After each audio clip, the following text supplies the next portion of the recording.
Good evening. Welcome to the 20th edition of the Political Mike podcast. Folks, it's all built up to this moment. So much to dive into, so much to discuss. And I'm so glad to have this amazing panel with me this evening. I'm not going to go ahead and give introductions. There's so much to discuss, so little time. But at the moment, folks are really coming to grips with what was promised to be a long election process. We were told repeatedly that we would not get the full results on election night. There were predictions that were made. I even assumed that there may be some surprises as to how soon this could be wrapped up. Now we're hearing a month, but it looks like former Vice President Joe Biden is at the cusp of the needed 270 electoral votes to become the 46th president of the United States. There's so many factors at play, though, in this race.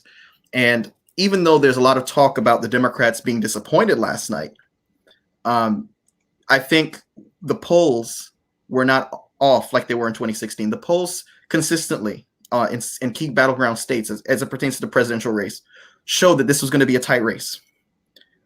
So it goes without saying that there was no surprise there. The race was tight. This was a situation where Trump had the upper hand in Florida.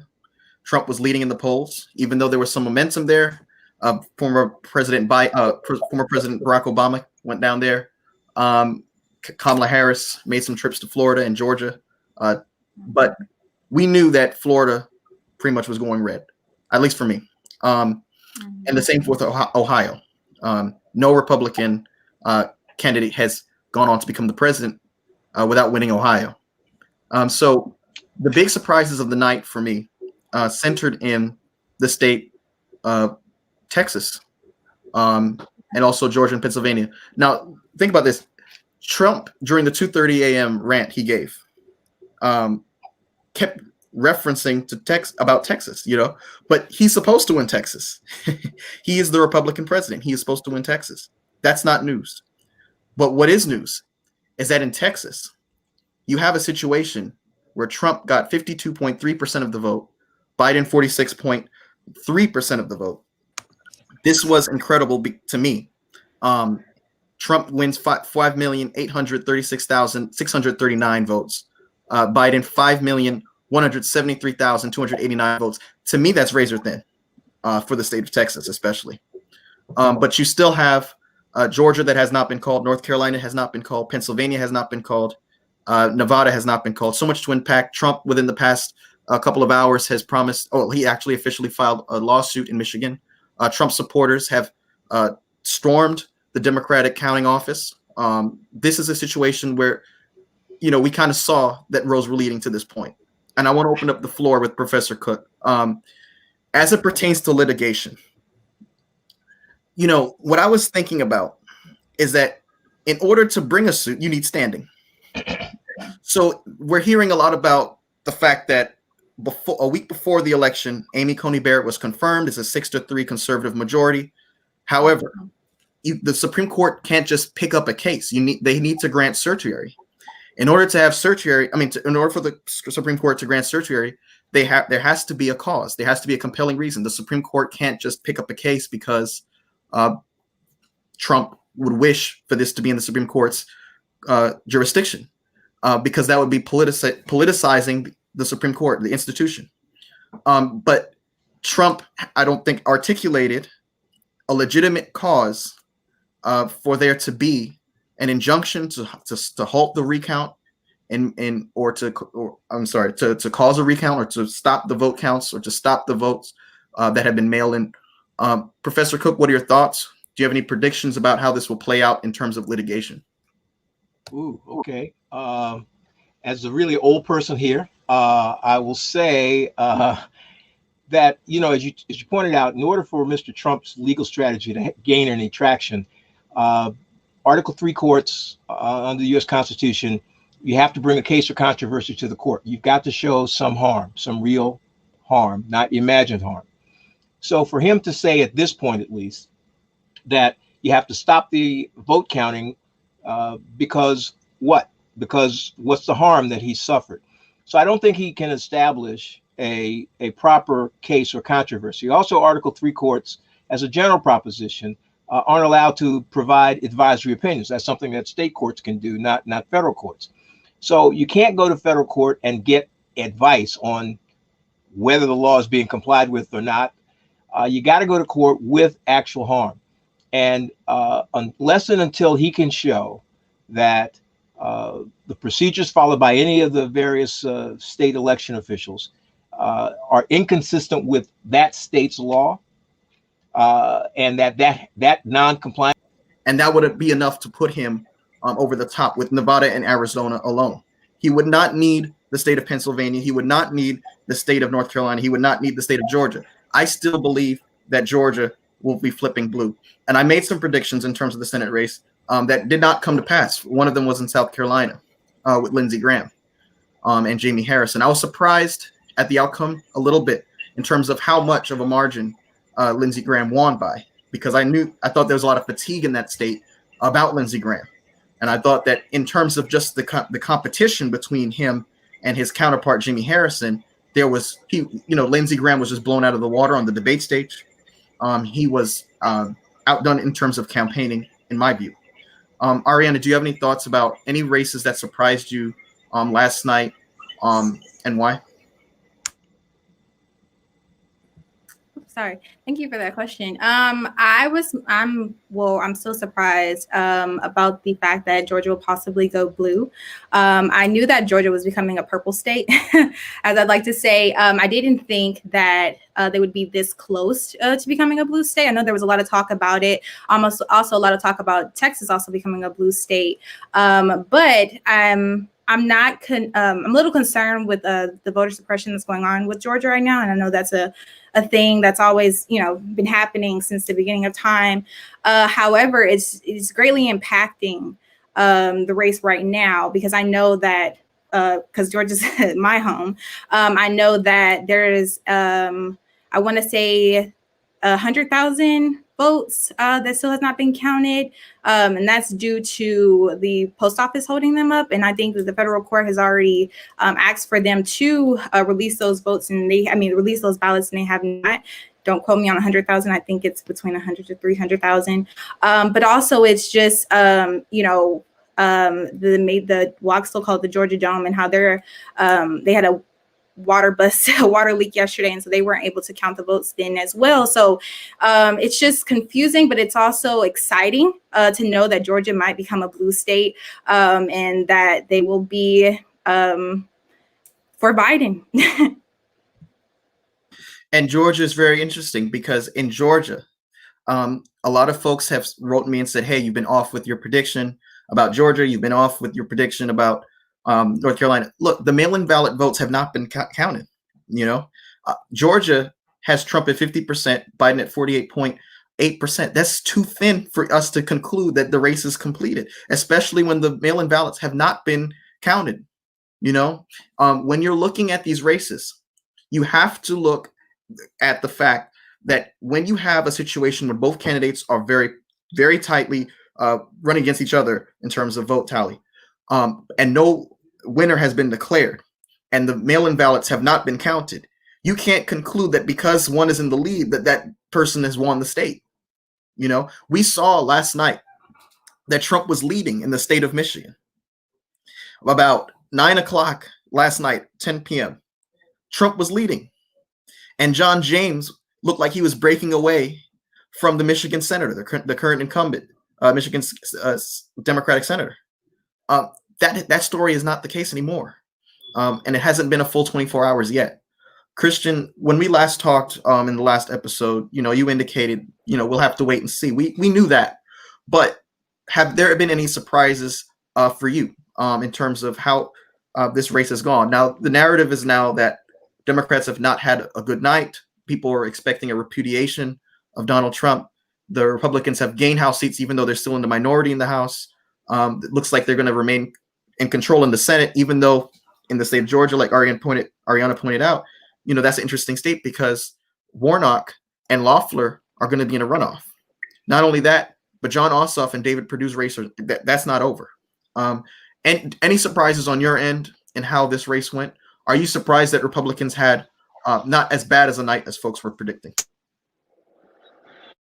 Yeah, first off, I want to say that you would think that people would have learned from previous elections to not count too soon. And you even hear last night, within a handful of minutes, they go from warning people from making premature calls to saying, all right, 1% in, let's see who's in the lead. And then there you go. But I was pretty surprised here in North Carolina. It's pretty much a red sweep, except for Roy Cooper. Obviously, he won. I myself am an insurance agent, and there was a debate between the two candidates. One was the incumbent, and one was a previous insurance commissioner. He was also the head of the Democratic Party in North Carolina last year. I feel sorry for him this year, and he's it was a red sweep, and except for Roy Cooper, that was pretty shocking. So that tells you that Republicans are voting for him by and large. It's interesting to hear Georgia could go blue. I think by and large it is too early to tell. We're just going to have to wait. Pennsylvania had made it law that as of Saturday, that's when they're going to have to call it by mail. So we will need to keep waiting. It is way too soon to tell. And I think Roy Cooper's victory, and this is my personal opinion, I think a lot of that dealt with the COVID response. I think when you look at Mecklenburg County, where Charlotte is, when you look at where Fayetteville is, these are areas that traditionally, historically, they vote blue. When you go into New Hanover, Pender, Columbus, all of these counties that typically vote conservative, no, New Hanover actually votes more Democratic, but the other counties that I named vote conservative. The message was, hey, this is about our freedoms. This is about our rights. This is, we don't want to be restricted as it pertains to these restrictions of, curfews and mandatory mask wearing. We want to be able to make that decision by ourselves. And the debate stage, when Roy Cooper was going up against Dan Forest had said that Fauci and other studies had concluded that there were instances where folks who were wearing masks were actually they were actually contacting the COVID-19 virus more. I was stunned by a statement like that on the debate stage. And I think that in that moment, Cooper looked more responsible, and I think in this area, folks want somebody behind the helm that can take control of this virus. And this virus doesn't seem to have an end in sight. Folks are, there's a lot of fatigue behind this. Jerry, your thoughts, man? Any races? Oh, let me add one. Go ahead. Just very briefly, I think you raised a good point about the counties, more southeastern counties, like you raised Pender, Columbus, Brunswick, and those more conservative counties. But those, as from being down here, they're just geographically, it's more rural, it's more spread out. There's just more empty space. Right. Now, Ariana, when you mentioned, the possibility of Georgia flipping blue, what's interesting is that we're not waiting for counties that go one way or the other. We're waiting for Metro Atlanta area, the Metro Atlanta area. We're waiting for DeKalb County, an area with a high concentration of African-American people. And, the presumption is they're not voting for Trump based on the polling in those two areas. And that's what makes this more on edge, because, it would be one thing like it was in Texas. Would this be a situation where you can flip counties that Beto O'Rourke flipped? Can you flip Culberson County? Can you flip Harris County, where Houston is? Can you flip Brewster County? This is not that kind of situation. This is a situation when you're waiting for historically blue areas to go blue. Jerry, any thoughts about, because we've discussed, your state, Texas. Are you surprised by the way the race went there? Any surprises about any Senate races? I'm personally surprised by Maine. Sarah Gideon losing to Susan Collins. Susan Collins looked like her political obituary was being written all year, but she seemed to pull out a win. And I did predict that she would outperform people's expectations, but I didn't know that she would win. Your thoughts, Jerry? Yeah, I was pretty surprised about, Maine. I thought Susan Collins, I think most people thought that she was going to lose that seat. The guy in Arizona, I was kind of surprised that call was called kind of early with Fox News. I know there's some other networks who haven't really called Arizona yet. But I was pretty disappointed overall because I think going into the night, many Democrats was looking at really not just a blue wave, but at least taking back the Senate. Because a lot of the discussion has been about, what do we do with the Supreme Court when we gain back the majority in the Senate? But it looks like that, we lost seats in the House. We're not really going to gain that much in the Senate. But hopefully we will keep we will win the presidency. I think what really stood out to me last night, really coming from Texas, is that, I think with Georgia and Texas, those are two states that I think Democrats have been really high about of turning. When you look at Houston, Harris County, where I'm at, if Houston and Harris County was its own state, it would be the 25th largest state in the country. All right. So, it was such a massive amount of turnout that people really had their hopes up. I think what surprised people a lot, and I think there's going to be a discussion about this a little later in Democratic circles, was that if you look at the southern border of the Texas border, which is a heavily almost 90% Hispanic Latino community, Hillary Clinton won those counties by almost 60-70% in 2016, and Beto did the same thing. Biden only won by maybe 10 or 15 or 20%. Right. So one of the reasons why Texas didn't flip was because of a lot of the Hispanic counties in Texas really bought in and supported Trump. That kind of surprised people. So I think Texas Democrats and Democrats overall are going to have a discussion about how they talk to the diversity of the Latino vote, because you can't just have this general conversation because when you talk about Latino vote, you're talking about people from Cuba, you're talking about people from Venezuela. It is such a diverse group of people that I think that Democratic Party needs to kind of bring more attention towards. But I think overall, a little disappointed about the Senate races. Susan Collins is going to remain there, but we did pick up one in Arizona, and hopefully we can still pick one up in North Carolina. I'm glad you brought out, the different demographic factors in play in the state of Texas as it pertains specifically to the Hispanic vote along the southern border, because that was interesting to me. The narrative seemed to be that Biden was really slipping up really badly with Hispanic voters. Now, I'm not saying that he's doing as well as he should as a Democratic candidate. What I am saying is that I was looking at the returns in terms of the Hispanic vote, and he didn't look to be that far behind Trump. Actually, no, he was actually past Trump's count total in terms of Hispanic votes, but it's still very narrow. And so, the narrative coming out of this is that the Democratic Party does have to do some soul searching as to how it reaches out to not just Hispanic voters, but African American men. I was a little surprised at the amount of numbers coming out among Black men. I know the campaign had set the record of set the goal of getting 15% of Black men coming out early during the general election season.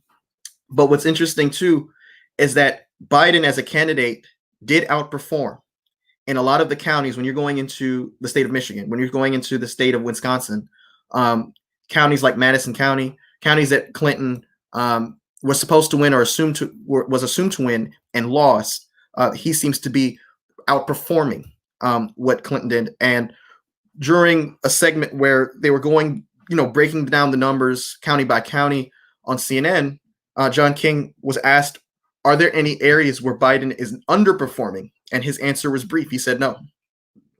So as much as a surprise this may have been in terms of this not being a blue wave, he is not in a position at all of being someone that people said, well, he wasn't as strong of a candidate as he was supposed to be, etc.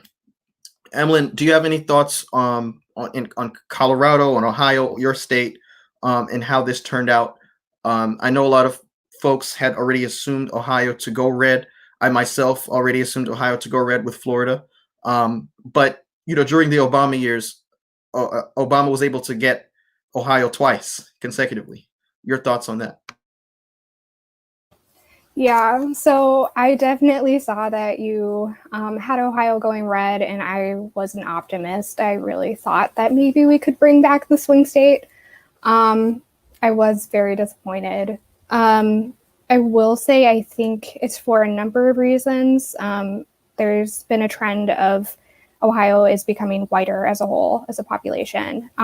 We also have been having these diverse rural communities, undiverse rural communities where the message of like populism and economic America first policies and all of that is playing really big there, which is a disappointment to me. I'm actually from a rural county. I'm from Athens County, but we always go blue. We're very liberal.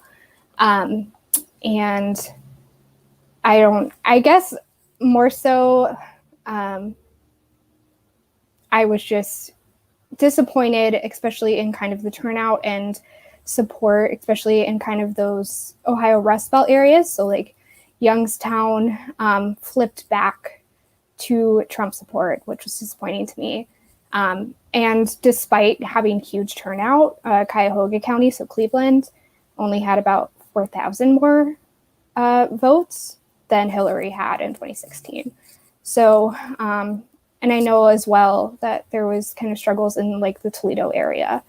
So I think there's a lot more work to be done, and I think it's definitely still possible, but it's going to take a lot of outreach and trust that I don't think exists right now. So. And, you know, in that same vein, Emlyn, one of the things that was surprising to me going back to 2019 was that Sherrod Brown did not jump in the race. I thought if Sherrod Brown jumped in the race, this would be a totally different primary season. Because, you know, I always say this presidential races and Senate races, any race is always a combination of timing and a message.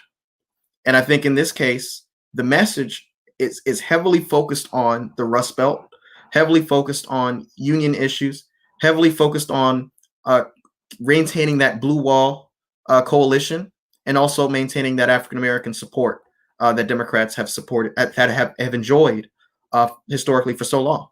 And I thought Sherrod Brown brought a lot to the table in terms of that. And when he announced that he wasn't going to run, that was a real shocker to me.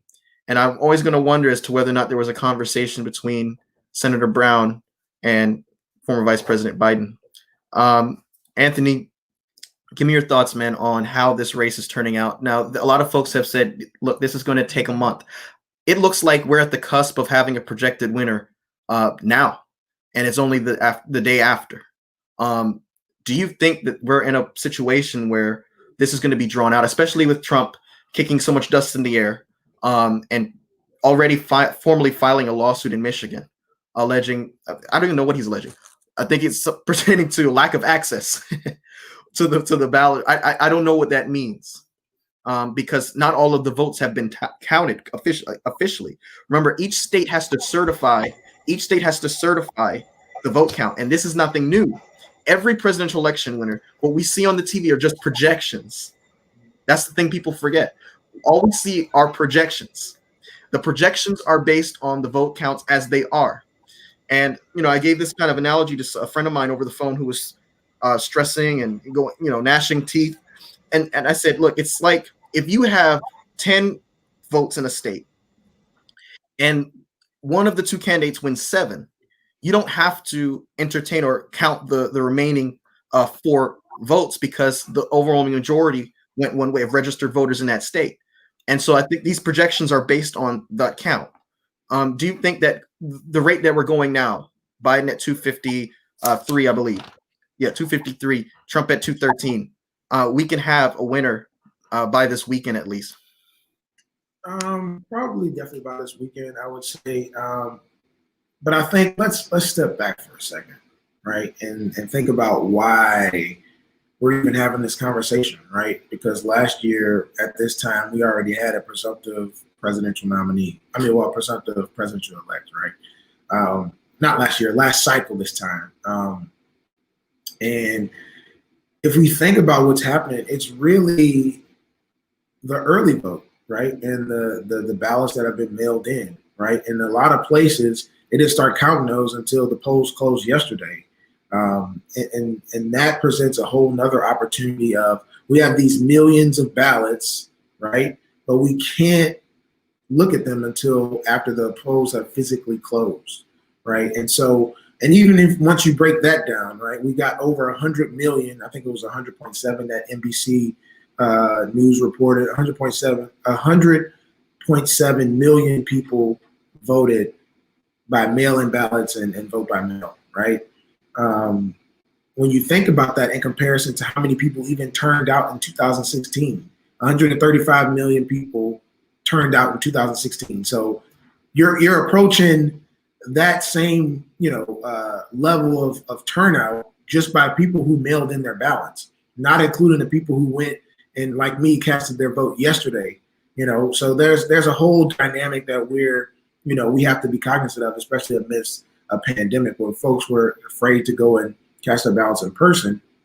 And so once you break that down, the mail-in ballot, for some reason skews Democrat, right? And then the people who go and vote in person, that traditionally has skewed, based on the data, Republican. And so that's why we saw an early lead by Trump, that, oh, he's got this, and we saw a lot of red across the map. Again, they're just projections. But thinking about, we're far from being done with, this entire situation. I think it's like, what we're seeing now is people, when we're getting close to the end of the game, I don't know if any of you ever played sports, but when you get close to the end of the game, and you start in the midst of the game thinking about, oh man, I should have caught that pass, or I should have, made that shot, or I should have spent more time working on my free throws, or I should, that's where we're at right now, when it hasn't even been decided. So I think, Jerry raised a good point about, we're going to go back and watch the film as Democrats, because there's clearly some things that we did wrong. We anticipated there was going to be a much larger blue wave. We ended up losing seats in the House, gained maybe, it looks like, 2 seats in the Senate, but we traded that off, right, for maybe having the presidency. So, I never anticipated that we would get an entire blue wave like we saw in 2018 during the midterms, where we would just get sweeping everything. I mean, I'm not a pessimist, but I'm more of a pragmatic person. And I figured that Mitch McConnell would do all he could to hold on to his majority, which it looks like he will do that. And I'm very excited for what's happening in Georgia with Warnock, and even what's happening in Arizona, because that hasn't been called yet too, but we still got a guy to get a potential seat in Arizona. So, that's inching us closer to chipping away at that majority that's happening in the Senate. But the fact of the matter is, this could be decided before the weekend, which is exciting, but it's also very interesting to see. But even if we exclude Pennsylvania, we talked about Pennsylvania a little bit earlier about how they have to have everything counted by Saturday, taking Pennsylvania off the table, there is a path for victory for Biden to still take it home before Pennsylvania is even ever counted, right? Again, based off the projections, and then the Trump administration is going to try and file, Professor Cook walked us through the legal part of that, but, he's going to try and file and find some way to claim that there was fraudulent activity or something else going on.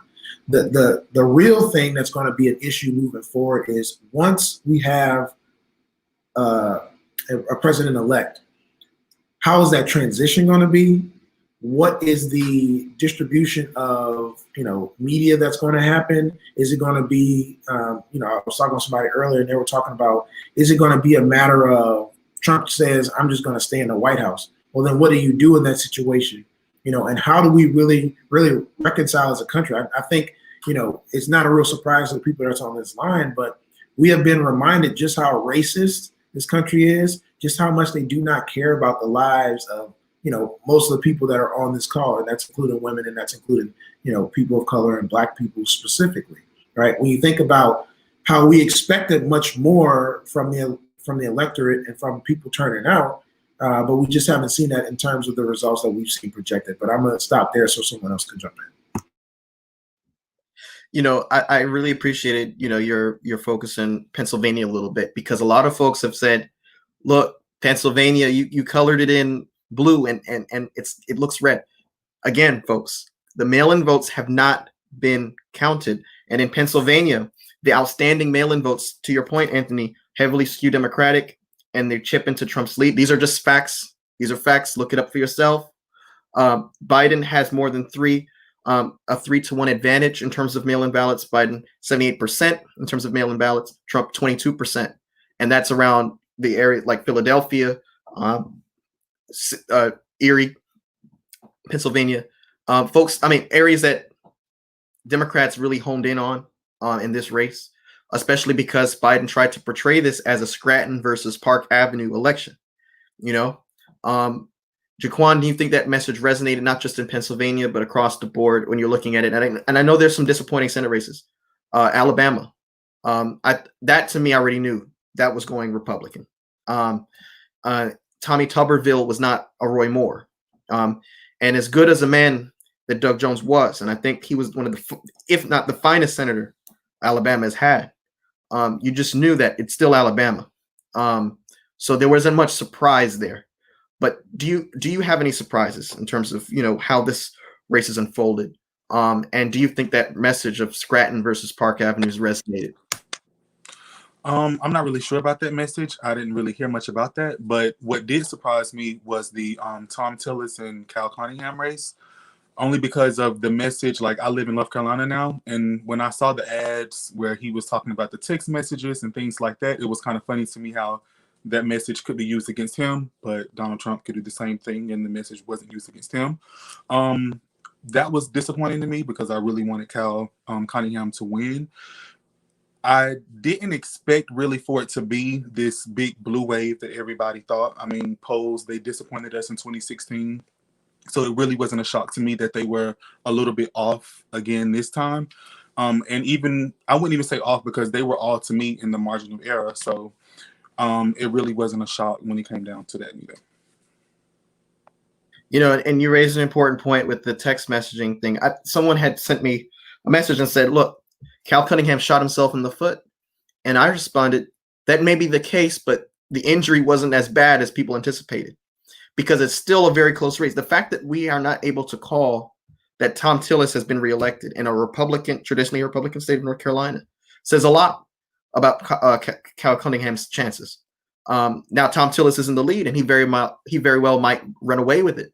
But I think that the fact that it was so close was more indicative of the fact that folks were like not really paying attention to the text messaging thing and more so honing in on COVID relief. They wanted, a lot of folks came out because they wanted to repudiate Trump, even though there's a message that there is no repudiation of Trump overall. A lot of folks came to the polls with that goal in mind. Ethan, your thoughts? Yeah, I mean, I agree that a lot of this is, in a lot of ways, it is a repudiation of Trump, specifically around COVID, maybe more so, given the fact that he has performed. I mean, he's outperformed his 2016 numbers, and those continue to grow. I think that he really did drop the ball on COVID. If we're talking about the Senate. And a lot of people have brought up their disappointment with the Senate. Honestly, I don't know. I'm a contrarian here, in the sense that I don't believe that this was a map that was ever truly favorable to Democrats. I mean, we're talking about a Kentucky seat where the Mitch McConnell's challenger, Amy McGrath, raised $88 million and lost in dramatic fashion. South Carolina seat where Lindsey Graham, the chairman of the Senate Judiciary Committee, and his challenger raised another I believe it was $72 million and lost by double digits. John Cornyn against MJ Hager in Texas. John Cornyn, not exactly a Ted Cruz polarizing figure and on a national stage by any means. Like you mentioned, Alabama. And the the luck of Senator Jones winning against a man with a very troubled past in Roy Moore. Colorado, I think, was a bright spot. That was something I think was going to be a correction there. and Arizona, happy accident at the same time. Martha McSally lost her last Senate race against Kristen Sinema. I think that in a lot of ways, I think it was good that Democrats spread themselves out and challenge themselves to try and turn some of these seats. But at the end of the day, I think that the seats that were ever really competitive for Democrats, be it North Carolina, Arizona, or perhaps one of these two Georgia seats, I think and of course Colorado, I think these were probably the only seats that were ever really within grasp for the Democrats. Yeah, and your portrayal of what happened in Arizona, I actually expected Mark Kelly to not just win, but win big. And I think that's what's going on in terms of the vote tally. Because when you have the Democratic senator referencing, and a lot of times, even on the debate stage, a past Republican senator, John McCain, you know that these aren't normal times. And Martha McSally could not bring herself to say that she enthusiastically supports President Trump on the debate stage. She tried hard to get around that.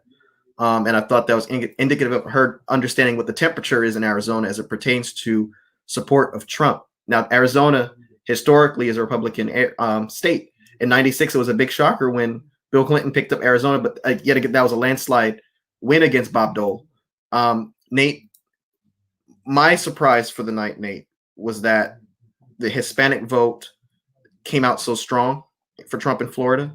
I understand that was a narrative going on and on, but that surprise to me has not worn off.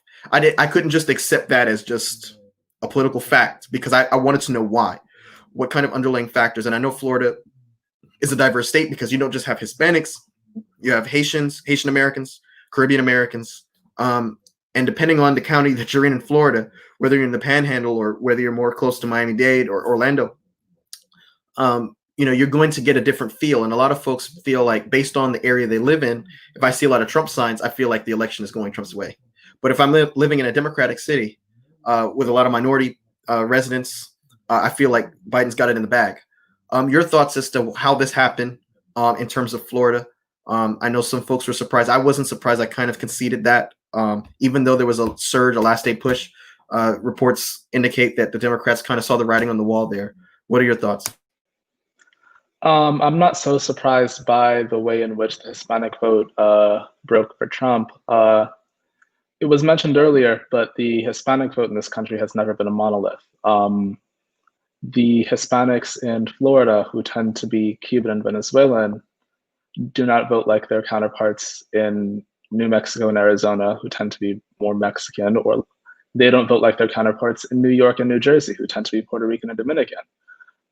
Specifically, that demographic in Florida, which is mostly Cuban, are the children and grandchildren of the people who left Cuba under the Castro regime and are therefore very skeptical of anything that even resembles socialism.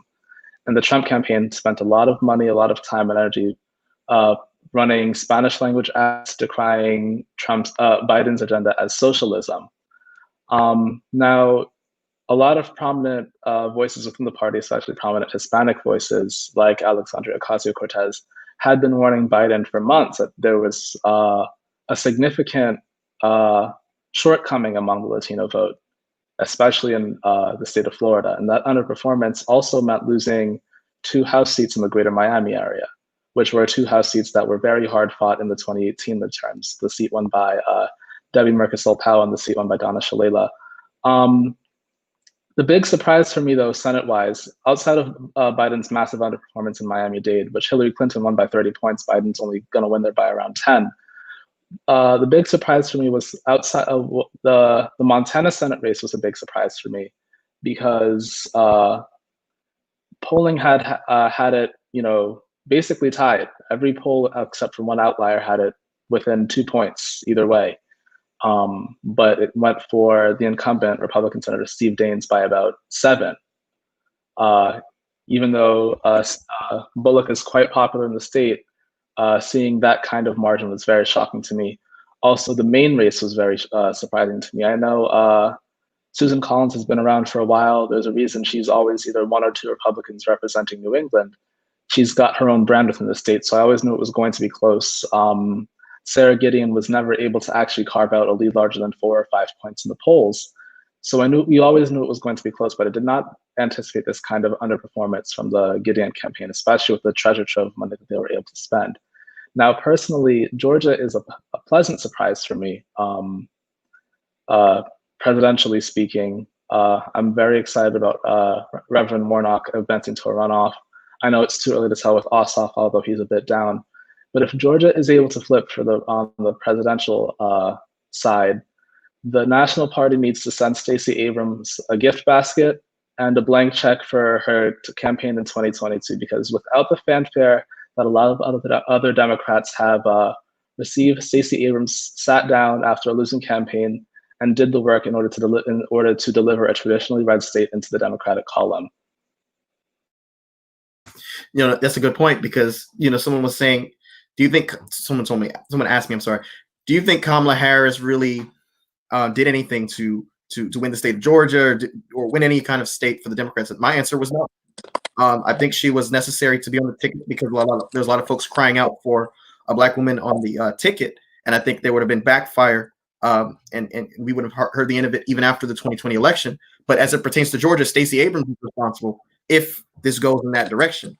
But what's interesting is that you had pointed out Steve Daines in the Bullock race. This summer, it looked like Bullock was going to be the next senator of Montana. And what happened was a lot of YouTube ads were pushed out. Trump Jr. was saying, my father needs Steve Daines in the Senate. He needs some friends supporting his agenda. The radical left is going to pour everything they've got into this race. I need you now. He called my house sometimes and I hung up. But, there were instances where the Republicans kind of got the gif. They kind of got the message that if you nationalize the race, that helps them. And I'm wondering if that's what happened in South Carolina. There was a lot of attention going into Jamie Harrison's race against Lindsey Graham. A lot of folks were, donating, pouring into this campaign, flying in to speak on his behalf.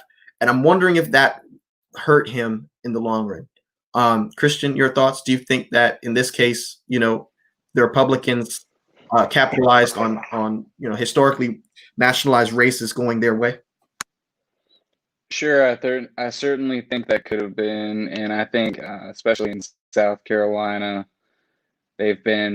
tensions have been high in recent years there, especially in Charleston, in Columbia. I was actually at school down there while there was shooting downtown.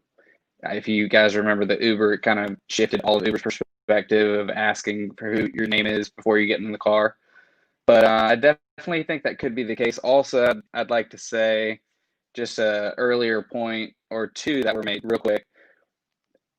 Here in North Carolina, the shock about Cal Cunningham versus Trump, I think what that is that Trump, while he is Trump, and whatever you think of that, he's also the guy that was in Home Alone. So you have a history there, and it is very peculiar. It's specific to him, but he's been in a lot of songs before, and there's a 30, 40-year history there with Trump that you don't have with Cal Cunningham. So anything that you throw at Trump, there's no spot that's pure, if you want to call it that is not going to be muddied already. So when you are Cal Cunningham, it's a lot easier to have that affect you. At the same time, I was honestly shocked. I didn't think that texting scandal really hurt him going into the election yesterday. And another 30 seconds. I think the claim that talking about very, very beginning of the conversation that Trump was making was that there were vetting standards at the polling booths in Michigan by law that had not been met for whatever reason. And I think that might be where the controversy lies, or where something material might actually lie. Professor Cook, do you agree? And I want to attach to that, nobody's coming out of this race with a mandate. Nobody's coming out of this race with a mandate. It's going to be razor thin no matter what happens. That being said, do you agree with the assertion that, Trump may have a legitimate claim of standing, or because remember last week, Pennsylvania was about to hear a case pertaining to whether or not Pennsylvania votes mail-in be counted 3 days after the election. And Amy Coney Barrett recused herself from that case. Now, I saw that as, her setting the stage, setting the groundwork for if this gets to the Supreme Court level, she can always say, well, look, I am a neutral arbiter because I backed away from that case, but for whatever textualist, constitutionalist reason, she is now going to hear the case that's before the court pertaining to the Trump versus Bush 2020 Supreme Court case that they might grant certiorari for. I doubt that's going to happen because I still don't see standing. But what are your thoughts, sir? No, well, I don't believe Amy Coney Barrett. I think she's a disreputable, unethical human being. And so I think that what she took was the easy way out, and to say, look, I just got here. This case has been briefed. This case has been argued. You're making a decision the day after I show up. It's just unseemly for me to vote on it. And that makes absolute sense. But it's not because I think she has any ethical or judicially meritorious concern about the merits of the case. I think if this case comes back or a similar case comes back, she'll be right there, and she'll be right there with Kavanaugh and Gorsuch. And that's unfortunate for people who care about voting rights.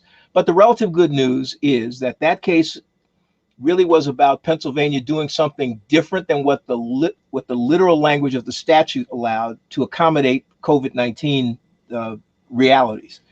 And as long as the state legislature has laid out a process for considering votes, whether it's the day of the election, 9 days after the election, as long as that's been mandated legislatively, I don't think the court's going to do very much. I don't think the court can do very much. I think what the court was looking at was where executive branch officials in those various states were taking it upon themselves to interpret their powers in such a way as to accommodate the realities of COVID-19. And that's where I think the court, at least some members of the court, took off and said, you can't do that.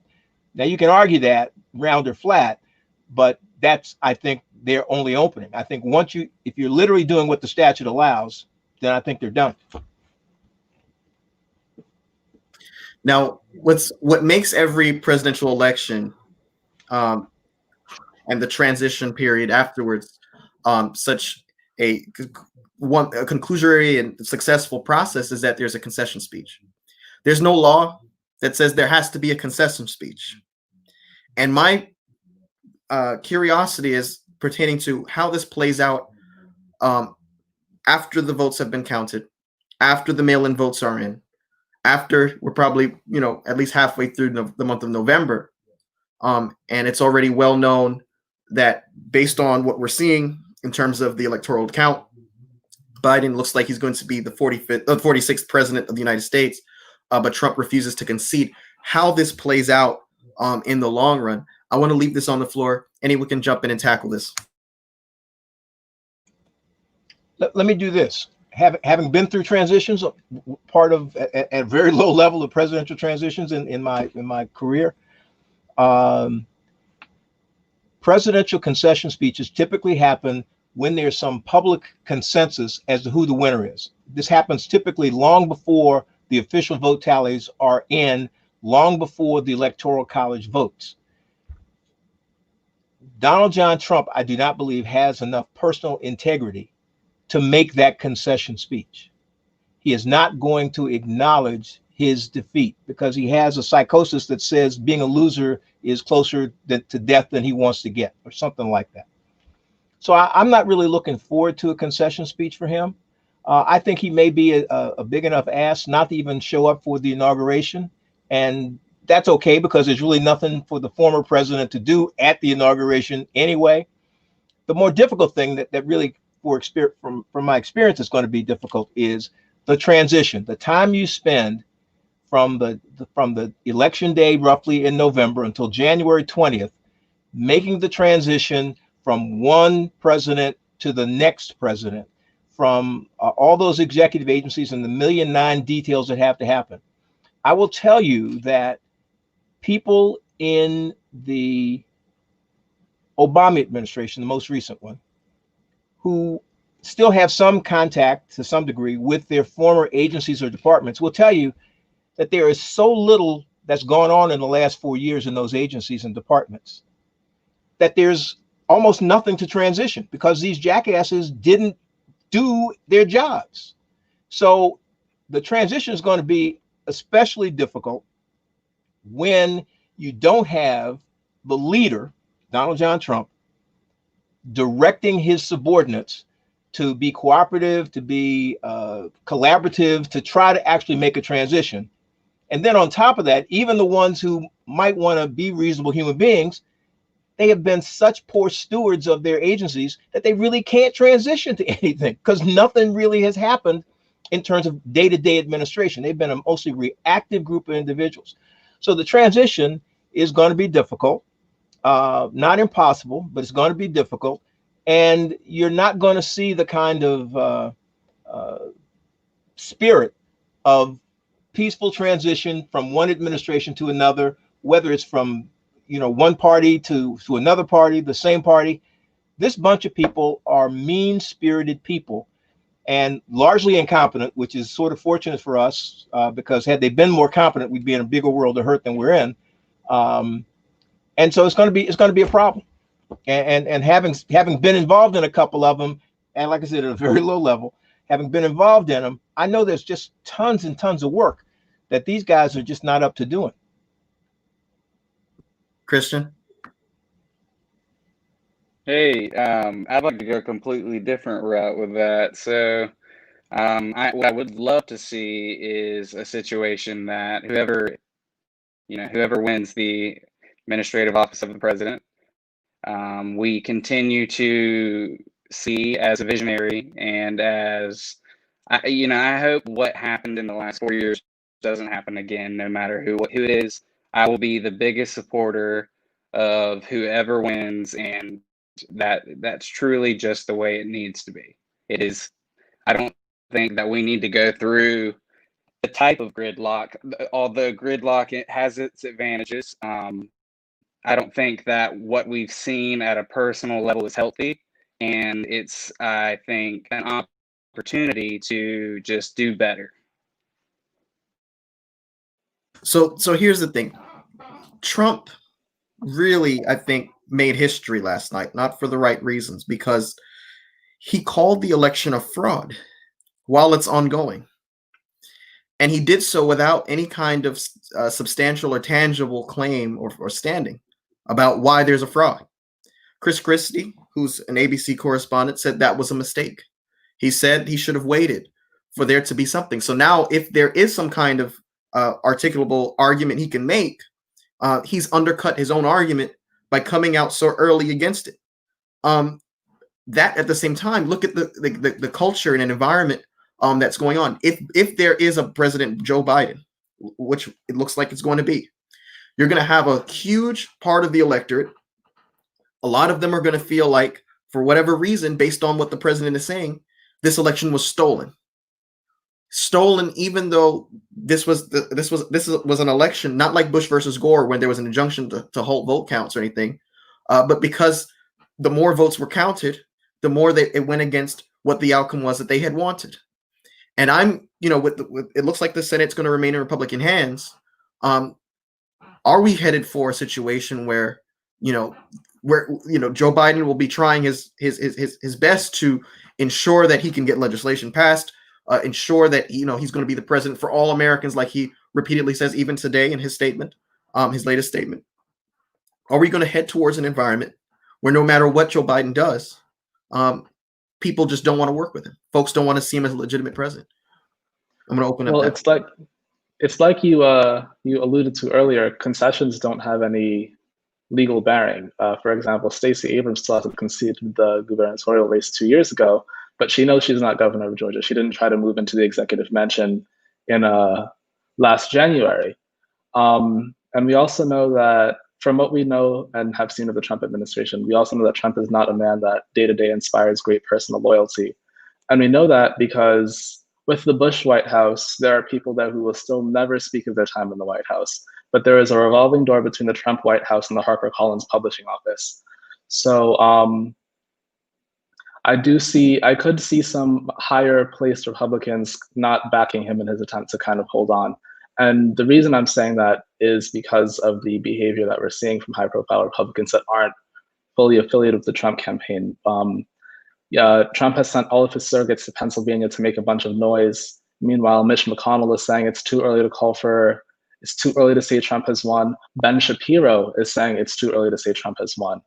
So they know they've lost. They know it's over. So what this is now is a battle of messaging. It depends. The question is whether or not Simone Sanders and company can come up with a big enough message. Biden won't win by a large margin in the electoral college, but he needs to act like he did. He needs to stand up and say, "We made history tonight. More people voted for me than in any presidential election in the history of this country. We elected the first woman vice president. We elected the first Black vice president. The nation came together to say that we want this more. We want my vision more than we want Trump's vision." And he needs to start pushing out things like his infrastructure plan. He needs to start working on a relief bill. Get those big popular things out earlier. These public works things that people love not only because the quick public improvement they see in their lives, but because they bring jobs.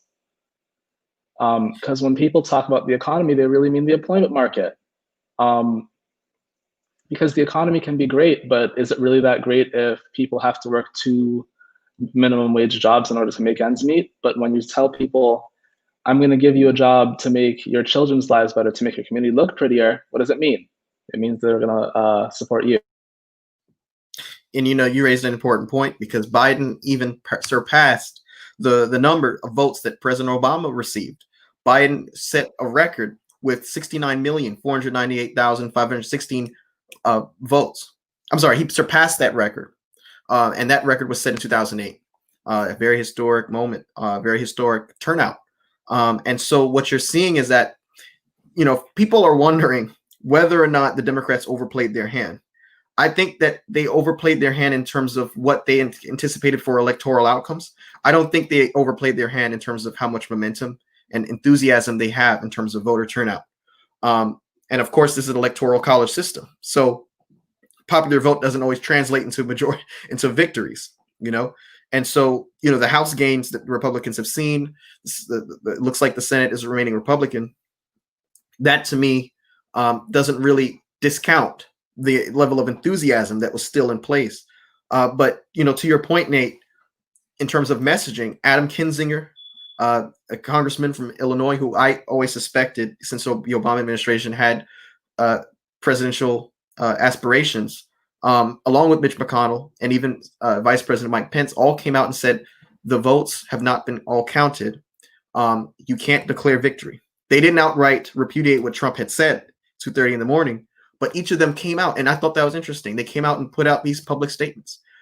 Mitch McConnell looks like he's going to keep his position as the majority leader of the Senate. But is this indicative of the Republican Party trying to finally, after 4 years, stand up for some kind of institutional norm? And I want to open up the floor. I don't know that it's indicative of an institutional norm. I think that there is some norming process that must take place, especially where temperament is publicly across the country. Very real threats of violence and some actual acts of violence have already occurred around this election, and the final decision hasn't even quite been made. But what I do think is that after whatever transition may take place, it's very incumbent upon, should there be a Biden administration, to work in concert with the House majority and with the Senate minority in ways to sort of, as Nate pointed out, to get some unified messaging going. And one of the places, and I believe one of the Democratic weaknesses in this most recent Senate election, honestly, I think goes back to your question about nationalizing races. I think that one of the mistakes that Democrats made throughout the 4 years of Donald Trump is that they gave Republicans too many chances to show themselves to the public as heroes. Rejecting Brett Kavanaugh as sternly as they did, it gave Republicans a chance to show their support for the president boldly and show themselves to be true leaders. I think that taking a straw poll, you might find that most Americans prior to 2016 may not have known what the job of senator was until they saw the ways that the Senate blocked Trump's impeachment. And those sorts of moments, especially specifically over the political nature of Trump's impeachment, regarding his spying on an adversary, allegedly spying on an adversary, a political adversary. The ways that this Republican Party was, given the platform to show themselves brave, to show themselves to have the back of the president. I think that endeared them to their electorate in a way that Democrats did not originally intend. And I think that a prudent Democratic Party with an ally in the White House should set themselves up for some of those same big moments and lay the groundwork for 2022. It was reported recently that Trump has compiled over the past 18 months a hit list, quote unquote. He calls it a deep state hit list, in which he compiles a list of names of folks who were disloyal to him in this administration. Among those names are the FBI director Christopher Wray, and that the report indicated that no matter what the outcome is in this election, he's going to start acting on that list. If he is a one-term president, only the third president to be a one-term president since World War II, as it looks like it's going to happen. That's what the electoral vote seems to be pointing towards. He's going to be acting on this list in short order, it seems. And I want to get your thoughts, panelists, on how this affects not just Biden's administration and, whether this puts even more of a cloud over it, but, administrations down the line. Clinton versus Jones set a precedent where the president is basically immune during the time he's in office from any kind of civil lawsuit or the like. Professor, recently, you were mentioning to me in class that Eric Holder had taken a strong stance and said, look, Biden should provide some kind of covering for Trump because it'll set some kind of precedent that we wouldn't want to set. What are your thoughts on this hit list? Whether it provides more of a clout, and do you think that, because look, you got the Southern District of New York looking into Trump's taxes. Trisha Jameson is not playing games, and it looks like Trump will be subjected to many lawsuits if he does leave the White House and is no longer president of the United States. Yeah, I mean, Letitia James, graduate of the Howard University School of Law. We want to say that at the top. She has the power to investigate him, as does the Cyrus Vance Jr., who is the district attorney for the District of Manhattan, both of whom have criminal jurisdiction over Donald John Trump and his business enterprises, and as well as his children who have conducted business there. But as I was mentioning to you in class, Mr. Taylor, Eric Holder's view is that federal or state prosecutions of Donald Trump are negatives that should be avoided for the good of the republic, if you will. And this is his view. This is not a legalism. This is his opinion. And he believes that the United States should be above prosecuting its former chief executive, unlike other countries that do this from time to time. He thinks that the vaccination against a second sort of Trump chief executive is to prosecute vigorously his subordinates who have committed crimes, to make it clear to people that you cannot be the arms and legs of a corrupt president without consequence. And he thinks that is the motivator for people to say, hey, boss, I'm not going to jail for you. You might get away, but I'm not taking that hit. Now, I don't know whether Eric is right or wrong in the big picture sense. That's just his view. I think there's some merit to the argument. I think there's a clearly another argument that says you ought to send this guy to the dock, and whether you can prosecute him federally. or whether you can prosecute him at the state level, you ought to do that. And he ought to suffer the consequences of criminal behavior if he's committed any. And I get that too. But I think that if you're Joe Biden, and if you're looking at what Joe Biden has said he wants to do, the healing thing, the bringing people together thing, it makes little sense to go after the person that 48% of the population voted for to be their leader, to continue as their leader, and then to say to those same people, let's kumbaya, let's come together and heal. So I think that there's going to be a significant argument against going after Donald Trump personally, and looking at maybe people who have committed crimes, who work for him or on his behalf, and maybe get those people jammed up. Before I open up the floor, in 1976, Professor, to that point, the Carter campaign enjoyed a lot of support from folks who were disillusioned and upset about President Gerald Ford at the time pardoning Richard Nixon for the high crimes and misdemeanors that he was not tried for because he resigned on August 4th, I believe, of 1974, before the impeachment proceeding went through in the Senate. Now, would we see history repeat itself when public opinion turns against a Biden if he provides cover, if he does decide that, look, a large part of the electorate, 40%, voted for this gentleman. I'm not going to go ahead and provide, I'm not going to go ahead and expose him to lawsuits. Would this be seen as, or would this set a precedent where the president can, in effect, do something that, is very questionable? Business deals, maintaining a business enterprise with a family while maintaining the office of the presidency was not something that folks, just took lightly before this administration. But are we setting a precedent down the road for certain things, certain norms, certain institutions being changed forever if we go by this standard? I want to open up the floor. Well, let me say this. The only thing I'll add about this different from Gerald Ford was that Richard Nixon's popularity had dropped to down around 25%. So it's a very different level of popularity among the populace than now. But other than that, I just thought I'd add that. Any other thoughts?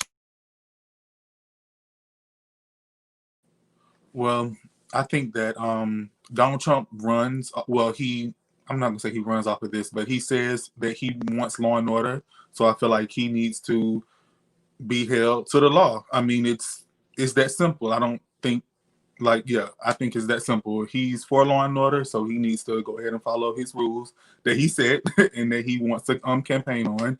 And it was an interesting tweet that I saw that I liked, and it said, if it's a knife fight, Democrats come to that fight with legislation, and the other side comes with that fight with a bazooka.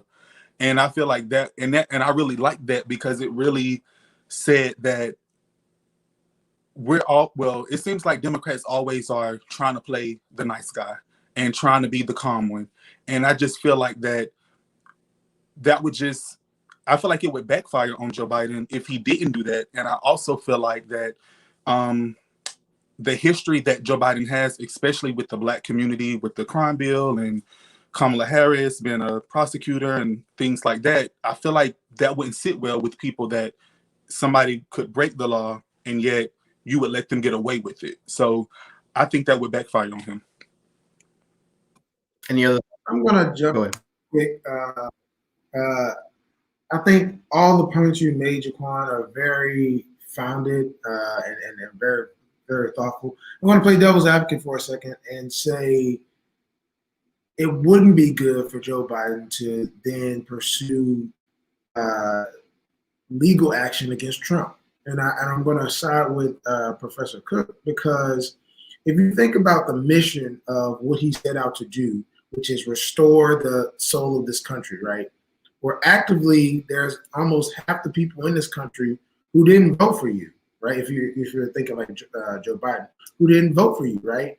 How do you then get them to see you as someone that's not vindictive and this animal that Fox News is trying to make you out of you, or that the president is trying to paint you to be, right?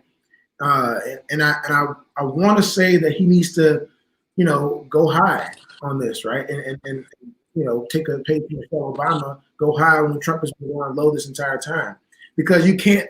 What I found is you can't fight the same way that Trump is fighting, right? And he's going to take these low blows. You're going to, you know, he likes that kind of stuff. Mhm. But you're going to rise above the fray and be the leader that we all, you know, regardless of party, need him to be.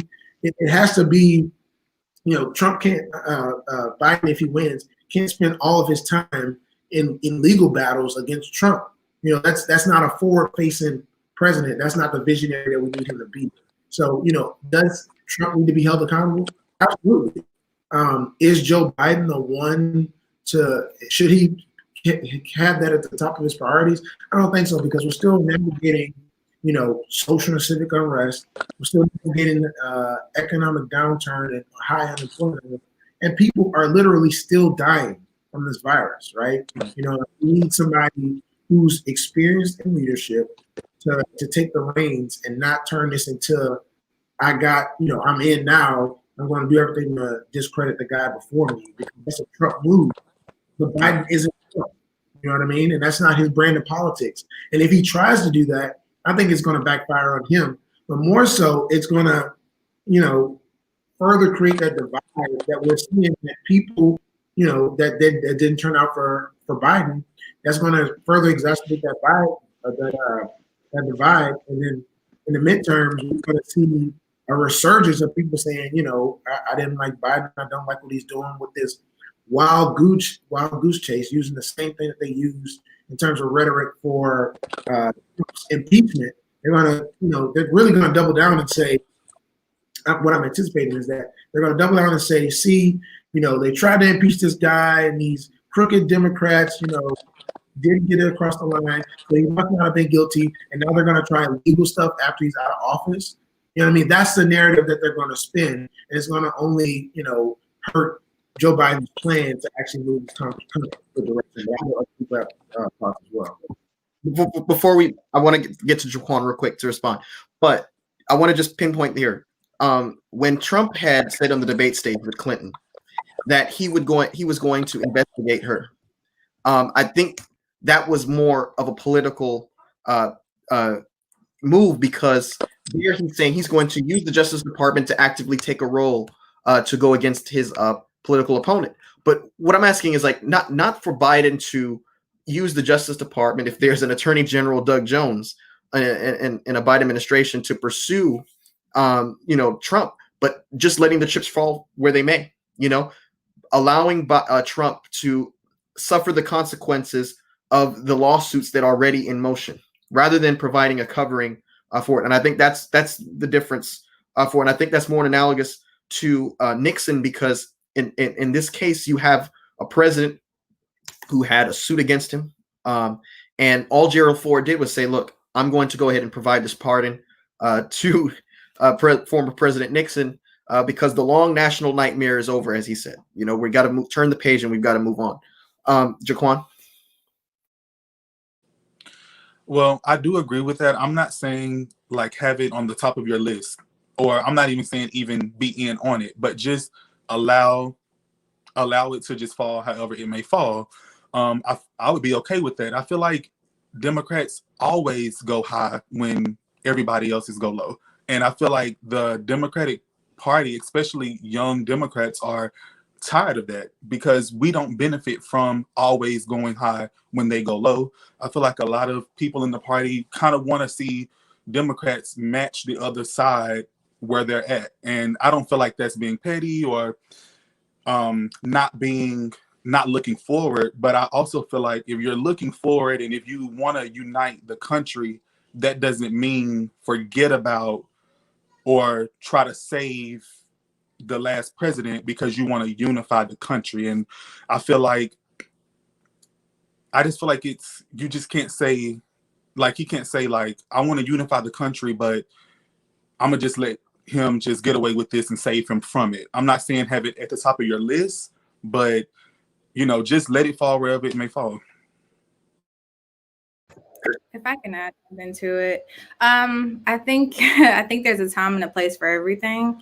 I think that with the Biden administration, like you said, Jaquan, I don't think that that's the first thing that they need to do. I think that it does need to happen. I think we're in unprecedented times right now. We're in a whole pandemic.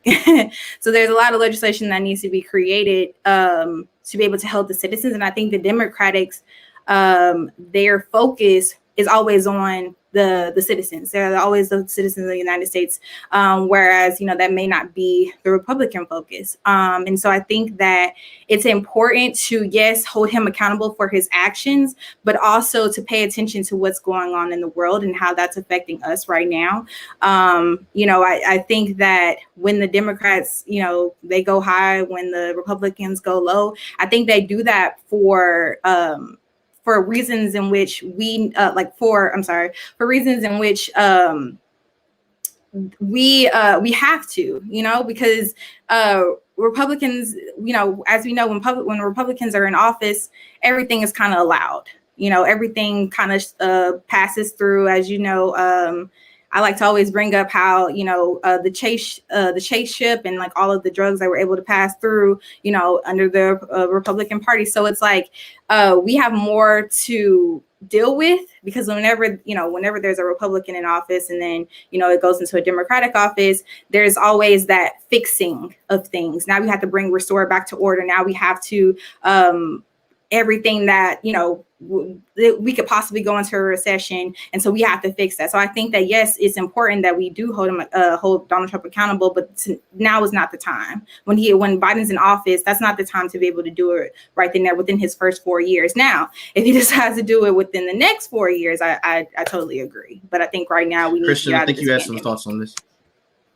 Yeah, I'm probably going to shock you here, but I think we're definitely have a meeting of the minds right now. Sorry, I'm charging my phone, but I think we're actually, from my perspective, which you may be able to deem as a bit different, but I really enjoy your point, Jaquan, and I'm not sure, Professor Cook, what your alternatives would be to the example you gave on the critique of the president and being above that compared to other countries, but I'm all for letting the chips fall where they may. I mean, I think that's kind of a point that maybe a smaller subset of conservatives have been raising, but have always raised.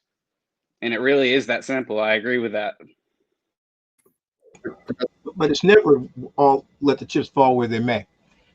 Having been a prosecutor at one point in my career, you don't prosecute everybody you can prosecute. You don't prosecute everybody who you believe is guilty. You just don't do that. And as part of what's called prosecutorial discretion.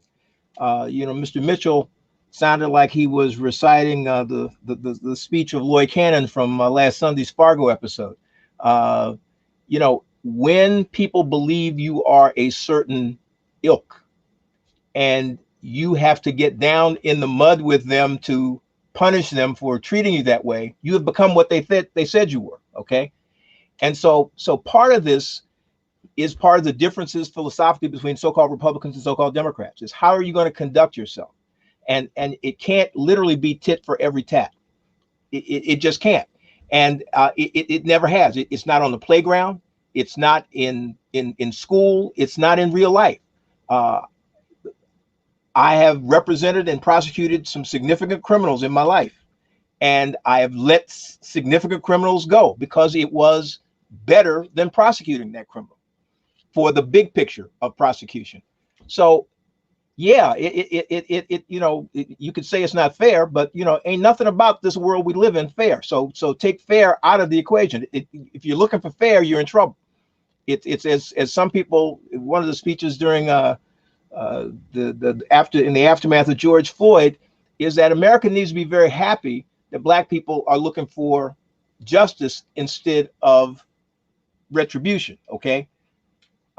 So you can't always go around looking for retribution. It's not useful. And part of the notion is that Donald Trump will have to bear the brand of history. And maybe that's enough because there's only one guy. There's only been 45 guys in the 246-year history of the United States who've sat in that office. And he is the one who's going to have this mark on him that no other one has had. Now, maybe that's not enough for you. I get that. I mean, I don't think your position is totally irrational. No, I'm not arguing that at all. But at some point, you have to say, what is the maximum good for the maximum number? Are we going to be better off spending resources, and more importantly, political capital could be used for other things, prosecuting Donald Trump, or are we going to be better off using those resources to do something good for a broader range of people? Because all we're going to do is lock Donald Trump up, and you're going to sit in a box. And okay, that's good. He's in a box, but what has that done to improve education in Cleveland? What has that done to get jobs for people in South Los Angeles? What has that done to solve the healthcare crisis? What has that done for that? And so, I hear you. Look, because as I tell students and people from time to time, I wasn't born with this coat and tie on. I come from a very different environment from as I was raised. Okay, so I understand the impulse. I'm just saying that, as a more refined member of our community, sometimes you got to take the high road, and you may not like it, but it's better for the big picture, and that's my only argument. Now, because I'm from majoritarian frame of mind, if the majority says go after him, then hey, I'm down. We go after him. So I want to ask this last question of the night, because there's been a lot of criticism from Biden going back to the primary pertaining to his 94 crime bill support, because he drafted the legislation. I've always baffled at the fact that Biden was the one as seen as Mr. Crime Bill. Bernie Sanders voted for the bill. And there's this kind of notion where, well, Bernie showed that he's down for the cause since then. And so my thing is, if you're going to look at somebody's record in the entirety, look at it in the entirety on both sides. Biden since then has been under the Obama administration, has been a part of major initiatives that were aimed at strengthening the African-American community in terms of small businesses, ensuring that all of the harms done by the war on drugs that took place since the 1970s have been gone away with. Towards the end of Obama's administration, there was an emphasis on mass incarceration and ensuring that those rates are reduced and folks have a somewhat more easy path to make amends and be able to be on a pathway to, living as an American citizen again. And so I'm curious as to whether or not, if there's a President Joseph Biden come 2021, what does he have to do in addition to what he's done to ensure that he didn't just take the African-American votes because he ended up being the standard bearer of the Democratic Party, but that he actually has learned that that bill was a mistake. Now, he has apologized for it. And in politics, that's a rare. Not a lot of times are you going to find a politician who's taken a position and say, I was wrong. I want to get your thoughts. I'm going to start off with Emlyn as to, what kind of measures could be potentially seen as some kind of turnaround in terms of Biden's position back then. I'm not sure I have a great answer to that question. If I could reach back to the previous question, though, I'm curious. I know that Professor Cook mentioned that President Trump will be kind of judged by history, something that I think we all agree with. But I'm wondering, kind of back to that, what if history isn't enough of a precedent to stop kind of a potential fall into further corruption and issues down the line? So I'm just wondering, and it's kind of my worry going forward about what will that balance, while I agree with taking the high road when possible. And I feel drawn to the Democratic Party in part because of those morals. And I don't want to lose those as a party. At the same time, I wonder where that balance will be struck and what kind of norms will be set going forward to try to ensure that that balance can exist.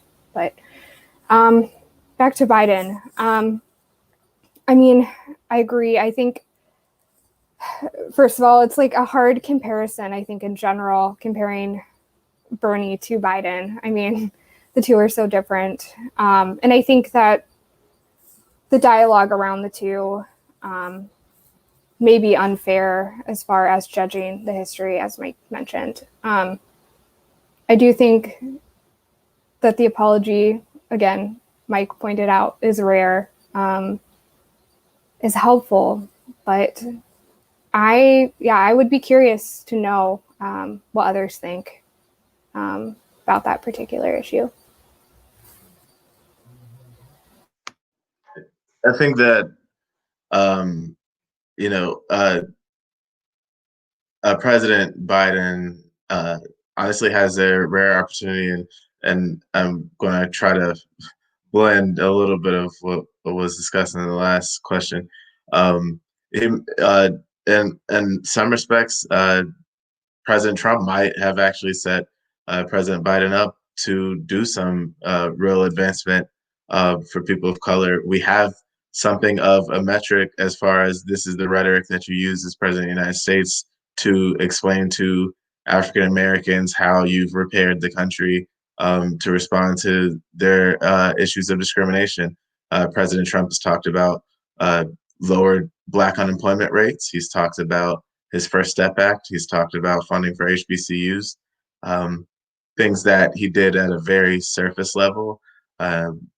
Democratic policy, by virtue of being people who are actually interested in governments and actually interested in substantive policy, tends to run a lot deeper than that. I think that there's a lot of ways that Joe Biden can make inroads along those three metrics and to substantively atone for past wrongs with increasing mass incarceration. Any other thoughts? Well, I will say that Joe Biden apologized. That's a good thing. Not the does not a get out of jail free card, but a good thing. But because I'm old and was there in 1994, almost all the Congressional Black Caucus supported the so-called crime bill for different reasons. And the bill started off as something different than it became when Mr. Biden introduced it.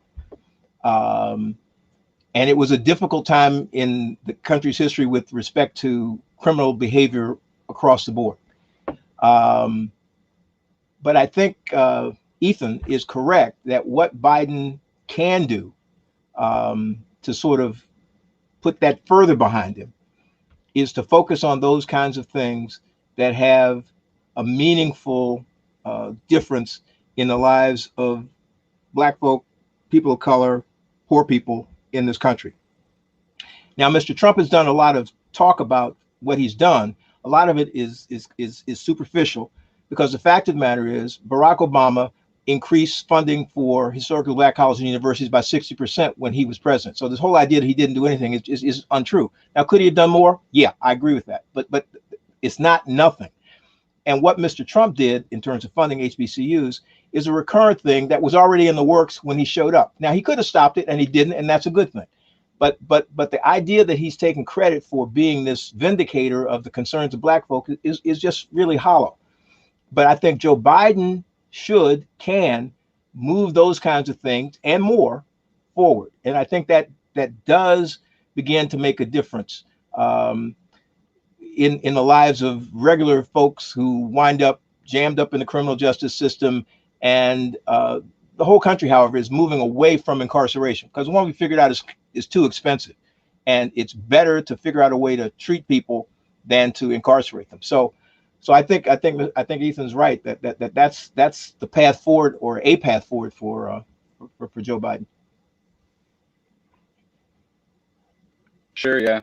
I think just kind of dovetailing off the first half of what you said there, I think that Joe Biden, I definitely agree the attitudes could have been different in the 90s. So that could have been the first phase of Joe Biden. The second one we know, and that still resonates with conservatives, is just the rhetoric and the level of decorum that was met, like him or hate him, love him or hate him, with President Obama during the 8 years that he was in office. But I do believe that transitioning out into maybe a possible third phase, he could just offer the very same thing that he talks about, very same thing he offered his kids. He could just offer a focus on, quality education starting in the home, focus on the family, and really just uniting that message and using that ability to speak in a way that we haven't seen in a few years. Nate. Well, the big reason Biden was, there are a handful of major reasons Biden was able to capture the black vote. First and foremost, with the crime bill, it is important to remember that black leadership on Capitol Hill was requesting, something for their communities. And, it's kind of a sign of maybe of representation, even if we kind of went the wrong way. But remember, it was a different time. But it's also that black voters remember the grace and dignity that Biden showed as the more senior, more respected figure in Washington, D.C., and doing his part to make sure that the first black president was elected. That's something that black voters have never forgotten. And as vice president, there are massive inroads that Joe Biden was able to make in those 8 years that allowed him to, as soon as he announced, have black voters in his back pocket in the South. And we know those were the voters that ultimately delivered the nomination. But the big thing is that black voters also chose Biden because of the perception that he would be the one that white voters would vote for. Now, we don't know. It's looking more and more like that was a miscalculation. White voters broke for Trump more strongly than they did in 2016. Republicans broke for Trump stronger than they did in 2016. So it's a big question that the big thing now is that Biden needs to remember who his core constituency is, and that's Black women, older Black voters in the South, and the Black working class, which is the largest portion of America's working class as a whole. So everything he does has to be with them in mind, especially with how he proceeds on public works bills, how he proceeds on criminal justice, how he proceeds with education. He needs to do everything with his core constituency, which is the Black vote, in mind, because we literally watched with our own eyes as the Black vote in Milwaukee and the Black vote in Detroit and Flint is on the verge of delivering Biden in the Midwest, and that's something that did not happen for Hillary Clinton. And it's also about messaging, because we know how this country is. We know it's not going to be very easy for Biden to do things that are expressly for Black people, but it's about, but framing and messaging is going to be key for this administration. So I want to wrap up with this, and I know this is going to seem like a deep question, but if you can be brief, I want to get each of your takes on what needs to be done regardless of the outcome to help bring some kind of reconciliation in this country. This is a very deeply partisan, polarized period. It's reflective in the electoral map being so close.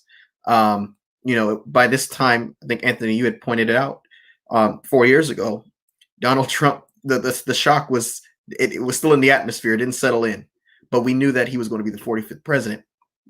In this case, not only is the electoral count so close, but we're still uncertain. And it seems like no matter what, there'll be conspiracies. No matter what, there'll be chaos. No matter what, there'll be violence. Now, I'm not saying which side I think most of it is going to come on, but I am saying that it will happen. And I am saying that there will always be some kind of friction between the two sides of the electorate. What do you think has to be done by whoever the victor is to bring about some kind of national reconciliation, healing, some kind of momentum towards becoming less polarized as a country? Are we forever in this polarized period where, if you want to get your news from one source, you get there and you only listen to that. If you want to hear news from another source, you only listen to that, and we can't even agree on the same set of facts? Professor Cook, I want to start off with you. Okay, I think it's going to be difficult because I think the polarization is real, and I think the polarization may be too much built into the DNA of the current populace, because we no longer have information gatekeepers, and information can come from many, many sources, and some of that information is good, some of it's bad, and people hear what they want to hear. You go for confirmation bias. You go for what makes you feel the most comfortable. There's a thing in political science that says basically that when you're confronted with facts, political facts that are that conflict with your own beliefs, you go with your own beliefs. You disregard the facts. So I think it's going to be difficult. But I think that in the closing days of the campaign, when you saw Barack Obama again and you saw what a normal president looked like, what a normal president sounded like, Joe Biden's got to do that. I think that's the step he needs to take first, is to just be a normal human being, to not have crazy tweets, to not make crazy comments, but to be a normal person and try to bring back that sense of you can have some confidence in your president, whether you are politically aligned with him or not, because he's normal. Anyone else? Just to add that to that real quick, I agree with everything Professor Cook said, but I'm going to also add that there needs to be some level of, at the highest levels, genuine engagement with the other side. We've lost the era of true bipartisanship, right? You see it all over Washington. You see it in the gridlock. You see it in how we demonize each other during these campaigns. There needs to be a concerted effort at all levels, especially at the highest level, that genuinely wants to build bridges with folks on the other side, right? And the whole appeal of Joe Biden is that he's a moderate and he's able to speak with other folks who maybe aren't as left-leaning as we would like them to be, right? And so I agree with everything you say, Professor Cook. I just want to add that one point, that there has to be a true concerted effort at all levels, especially at the top, to get towards genuine bipartisanship. Ariana? I think that's great, Anthony. I'd like to just go off of the exact same thing. I think the best role that both can play is we oftentimes see some of the most creative ideas, some of the most open-minded ideas coming from the left, and some of the best run systems and most efficient systems coming from the right. And I think if we can just get that conversation going again to where they know exactly what they're best at and can meet in the middle, we can get back to being a USA. I agree with it, what everyone else said. Just to make it a little funny, I think they also need to pass a coronavirus relief bill so the people that can get stimulus checks on a monthly basis, come together and create something like that. But yeah, I agree with everyone else. I think there needs to be true bipartisanship when it comes to what's within this administration. We need another stimulus check. Like that $1,200 the first time did not do anything for folks. 3 months later, even the next month, right? I'm gonna stop there. Yeah. I'll do you both one better, and we need to get out of coronavirus. We need to get out of this period. And combining what Christian said and what Professor Cook said, we need a bipartisan effort to return to normalcy is what we need. Evelyn? Not to echo everyone, but I do definitely agree with each and all of those points. I think additionally, maybe starting with, and if it's possible to find common ground within legislative things beyond coronavirus, whether it be infrastructure or what have you, and really being able to reach across the line that way, but also to show that there is a productivity, even if we're starting with small steps, to be able to build upon those blocks and those relationships within the Congress, I think would be meaningful. I think something we all know is just we can all think much deeper than our country has seen think in the last 4 years. Nate? I'm actually going to be the contrarian here and say I don't know that there should be a total reconciliation. We're talking about people that have held the country hostage for the past 4 years. We're talking about people who were so anxious to prove their loyalty to the leader of their party that they would not say, that they wouldn't even agree that Donald Trump trying to solicit aid from Ukraine in exchange, damaging info from Ukraine in exchange for recognition of that country's government was something that a president should never do. And we can talk about this golden age of bipartisanship of the past, but I don't know that that was ever appropriate. Definitely there should be a concerted effort to reach out, but there also needs to be accountability that needs to be that we need to demand from the other side. Especially if we're trying to move forward, we need an admission that, hey, what you did and what you've done to the country was wrong. And this isn't going to happen. And I know this isn't going to happen, instantly. 8 years of Obama didn't even put a dent in the 8 years of damage Bush did to this country. So, with 4 years of Biden, I don't know how much progress we're going to make after 4 years of Trump. But there needs to be kind of a strong direction that has to get taken early on. Otherwise, we're just going to end up back in this situation. Jaquan? I'm not sure that we can really meet in the middle when it comes down to some things because of the things that the right has done for the last 4 years, as said before. It would be nice, but I think that's just a dream. I don't really see that happening. And I feel like it's sometimes, just being honest, it can be blame on both sides. But it's good to hope for it, but I just don't see it happening, especially if we have Donald Trump in the White House again. I mean, just look at what we have, like how he talks about red states and blue states, and that's the way he looks at the citizens in this country. There is no on the other side for him. He has shown us that if you're not for him, you are against him. If you don't break laws and do whatever for him, you are against him.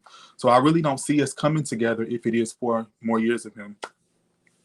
For Biden, I am more hopeful just because of the message that he's been giving everyone of bringing the country together. He does give me more hope, but I still feel like that it's still going to be the same old games. I appreciate each of your input. As it pertains to the reconciliation, I think, as I indicated earlier, campaigns are a combination of timing and message. And I think Biden's message, the statement he made consistently that he will run it, he's running as a proud Democrat, but he'll be an American president, was the message needed for a time of such animosity for the other side. He came out today and said the other side is not the opposition, is not the enemy. And I know there are folks who are op-ed columnists. I know there are people who are heads of progressive groups that would say, they are the opposition, and we need to take a strong stance. But think about this: as a president or potentially president coming in, what other message can he offer right now that could be more fitting for a time of such intense strife and animosity for those who believe otherwise? I think that as it pertains to being in an age of reconciliation, I think, the fact that he acknowledged, look, I'm not naive. I know that there are folks who would just be hell-bent on not collaborating and working together. But the same optimism that he had, that Obama had, that Clinton had, that George H.W. Bush had when he had a Democratic House and Senate in 1990. I think Joe Biden has. And I do think something could be done. But as it pertains to COVID relief, it's interesting because I'd often said, if the Democrats if they win, then the Republicans would put forth a bill because they're going to be thinking about their resume and touting it in 2022. But, as it pertains to COVID relief, we saw disagreements between House Speaker Nancy Pelosi and Treasury Secretary Steve Mnuchin in coming to a meeting of the minds. The GOP quote unquote skinny bill only offered unemployment benefits of $300, while the HEROES Act that the Democrats put forward included $600. And that's just one difference. You have other differences in allocation pertaining to education and facility and technology and other equipment to ensure that the online virtual classroom is successful. But I think that as it pertains to the COVID relief, I am optimistic, like some of you, that we can see something done in the near future. It might not be a perfect bill. It may not be something that's ideal for either side, but I do think we can get the ball moving. And I just want to go ahead and, as I'm concluding, just show off my prediction again. Hold on.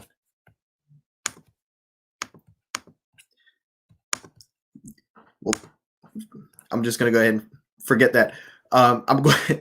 If you want to see my prediction, go on my Facebook page, please. I have the electoral map that I set up, and I have it as a 316-217 electoral race, with Biden gaining ground in Nevada, Pennsylvania, North Carolina, Georgia. And I know that's bold, but that's my prediction. I would just want to thank each of you for what you've brought to the Political Mic. This is going to be the last episode for a little while. Not the last, definitely, but the last for a little while. And I just want to thank you. This was a lively discussion. I had fun. I really enjoyed it. And as it pertains to this election, the solicitation of votes is over. The campaigning is over. The ads may still run, but that's only because they've been paid for. But at this point, it's over. And I just want to encourage those who may live in the states of Arizona, Nevada, or Georgia to check your online ballot status, because in Arizona, you're allowed 5 days for corrections after Election Day. In Nevada, you're allowed 7 days for corrections after the Election Day. In Georgia, you're allowed 3 days after Election Day to make any corrections to your ballot. And you can go ahead and check your ballot on www.vote.org/ballot tracker. This is an excellent tool. A few friends of mine I've shared this source with, and they were able to track their ballot in a matter of minutes. I encourage you to do so if you have any kind of skepticism about whether your vote will be counted, and you live in these 3 battleground states that are up for grabs now. I want to thank each of you for what you brought to the Political Mic, the 20th edition. This project, I didn't anticipate it to get far, but it's because of folks like you and folks I've had on the past that have made this a success. So thank you so much for what you've bought. And, we've proven that we can disagree and still come together and have a civil discourse. So thank you all. With that being said, I'm going to go ahead and conclude this broadcast of the Political Mic. May God bless you. May God bless the United States of America. And we're wishing for the best of this country in terms of the outcome, no matter what. Thank you.